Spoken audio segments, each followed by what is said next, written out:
नमस्कार, मी पंजाब डक. आज आहे 11 नोव्हेंबर 2025. मी जात आहे भुसावळकडे, जळगावकडे जात आहे आणि हे अजंठा लेणी जवळ आहे.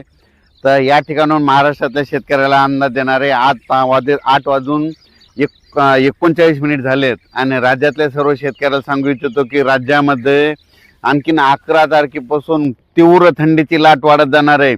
म्हणजे 11, 12, 13, 14 पासून राज्यात आता 15 दिवस चांगली तीव्र थंडीची लाट राहणार आहे. म्हणून हा अंदाज लक्षात घ्यायचा.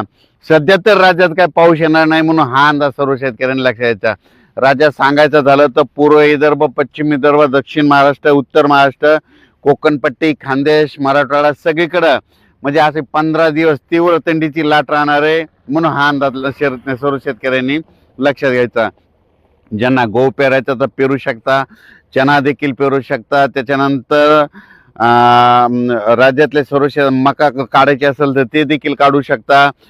म्हणजे सर्व शेतकऱ्यांसाठी आनंदाची बातमी. तीव्र थंडीची लाट येणार आहे. राज्यात थंडी वाढतच जाणार आहे म्हणून हा अंदाज लक्षात घ्यायचा.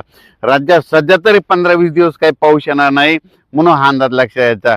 राज्यात सांगायचं झालं तर निफाड, नाशिक, जळगाव, धुळे, त्याच्यानंतर जळगाव, जामोद, अकोट, अकोला, वाशिम, हिंगोली, वर्धा, नागपूर, भंडारा, गोंदिया, चंद्रपूर, नांदेड, यवतमाळ, त्याच्यानंतर परभणी, लातूर, धाराशिव, जालना, संभाजीनगर, सोलापूर जिल्हा, धाराशिव जिल्हा, सातारा, सांगली, सोलापूर, कोल्हापूर, पुणे म्हणजे सांगायचं झालं तर सगळीकडे तीव्र थंडीची लाट राहणार आहे म्हणून हा अंदाज लक्षात घ्यायचा.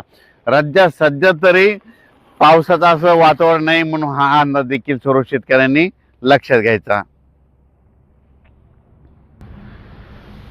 राज्यातल्या ऊसतोड कामगारासाठी आनंदाची बातमी. राज्यात सध्या तरी पावसाचं वातावरण नाही, अवकाळी सध्या पाऊस काही येणार नाही म्हणून हा अंदाज लक्षात घ्यायचा.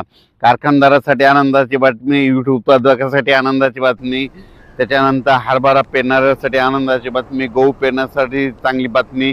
कारण की राज्यात सध्या तरी पावसाचं वातावरण आहे.